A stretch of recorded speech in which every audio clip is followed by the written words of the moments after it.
Bonjour, je m'appelle Adinoni, j'ai 44 ans, je suis designer 360 à l'international.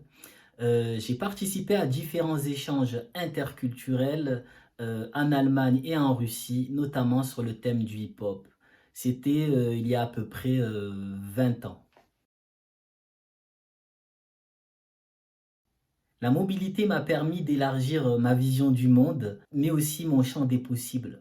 Ça m'a aussi permis de vivre des expériences de vie et de faire des rencontres improbables dans des lieux improbables, à des moments improbables. Je pense que ça a aussi développé en moi ce sentiment d'appartenance au monde, mais aussi ce sentiment d'être acteur, de finalement être designer de ce monde en fait.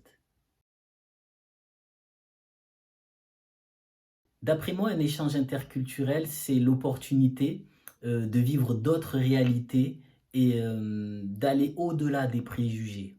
Je pense aussi que c'est l'opportunité aussi de se redécouvrir par rapport à l'autre, face à l'autre, avec l'autre. Je pense aussi que c'est une opportunité de se reconnecter avec l'histoire de l'humanité, avec un grand H, puisque finalement, on est confronté à de nouvelles habitudes, à d'autres cultures, à d'autres mœurs, à d'autres idées. Et donc forcément, en fait, ça nous pousse à prendre une posture qu'on n'a pas l'habitude de prendre finalement. Et à travers ça, en fait, on en ressort grandi.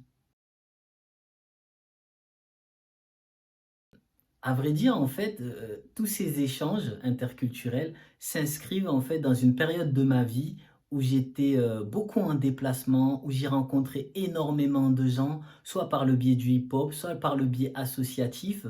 Et donc du coup, il m'arrive de confondre les situations. Par exemple, voilà, j'ai vécu quelque chose en Russie, mais en fait, j'ai toujours pensé que c'était en Allemagne, à Berlin. Et donc, du coup, en fait, il y a vraiment des interconnexions qui se sont faites entre les différents échanges et qui, pour moi, en fait, donnent cette impression que c'était un grand moment d'échange où tous les échanges interculturels, voilà, se confondent, quoi. Beaucoup de choses m'ont marqué pendant ces différents échanges, notamment la solidarité et le partage entre les différents participants. Même si parfois la barrière de la langue, pouvait, être un frein, j'ai remarqué en tout cas de mon point de vue quoi, qu'il y avait une grande empathie de la part des participants et cela a facilité énormément de choses.